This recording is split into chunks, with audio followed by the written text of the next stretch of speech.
gameplay. But the other thing that's cool about Dead Space 3 is it's not just on Tau Volantis. We've got multiple locations, including a haunted space flotilla that is in orbit above the planet. So there's a lot of traditional Dead Space zero gravity gameplay and corridor hallway gameplay. So we've got a whole bunch of different stuff going on with the game. So that gets back to earlier question, my colleague and Tom and I were discussing. Dead Space 3, the parts you're showing off here, very action heavy, has come a long way since the atmospheric horror of Dead Space 1. It's a whole different kind of scare. But am I to infer that, with all these different locations you're going to in Dead Space 3, you're going to sort of bring a variety of different tension and different atmosphere? That's right, Chris. I mean, one of the things we really want to do with Dead Space in any game that we make it visceral is keep players guessing and keep it being really fun and different. So these new locations give us the ability to play with that and really offer new types of gameplay. But one thing I want everybody to be sure of, we have enjoyed working on Dead Space, and we're going to keep all the stuff that people love from Dead Space 1 and 2. What we're showing you here and what we showed at the press conference, this is about showing new Dead Space stuff. Okay. People should understand, hey, we're going to have all that stuff that they enjoyed before. We're just showing off the new stuff, like things that they hadn't seen before, like an ice planet, like this giant drill, and what's coming up next.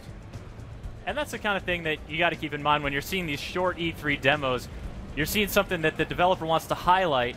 If you guys rolled out here with some Dead Space that was super reminiscent of earlier ones, the cry from the chorus would just be, same old Dead Space, rah, rah. But, showing something new, showing sort of some more versatility, and showing off this got me during the press conference too, and it's getting me now, this beautiful skyscape and burning sunset. This game looks gorgeous. Thank you. Yeah, the team's done an amazing job on the visuals, and we've continued to refine the visuals. As you can notice, we've added some improvements, pretty noticeable ones in terms of the way that we render the characters and the environments.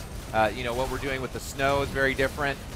And that's, again, we're trying to continue to evolve what we do. We don't want to just rest on what we've done in the past. And people are very curious about Dead Space 3 here. We've got a question coming in from Harryman GR, wondering if there are moments in the co-op play where you get separated from your partner. So one thing I want to say about co-op play, and I think many people have been interested in this, so I'm going to answer that right now. Co-op is totally optional. If you're playing single player, you're playing it by yourself, like Dead Space 1 or 2. We've taken painstaking efforts to make sure that you'd be able to play Dead Space the way that you experienced it in Dead Space 1 and 2. So to get to the point of the question there will be situations where you kind of break up or break away if you're playing co-op. But really, what we're trying to do is retain that feeling that you get in single player when you're in single player. And when you go into co-op, it's a little bit different. You get banter between Carver and Isaac. You get more co-op activities. You get some story elements that you wouldn't normally get to see in single player. But that's really the thing I want to stress, is that co-op is optional, and you don't have an AI follower. No AI follower. No AI follower, I repeat. And I think in one fell swoop, you just answered about 50 of the questions we've been receiving through the chat. So well done. All right. Awesome. Prescient. You know what people want to know about your game.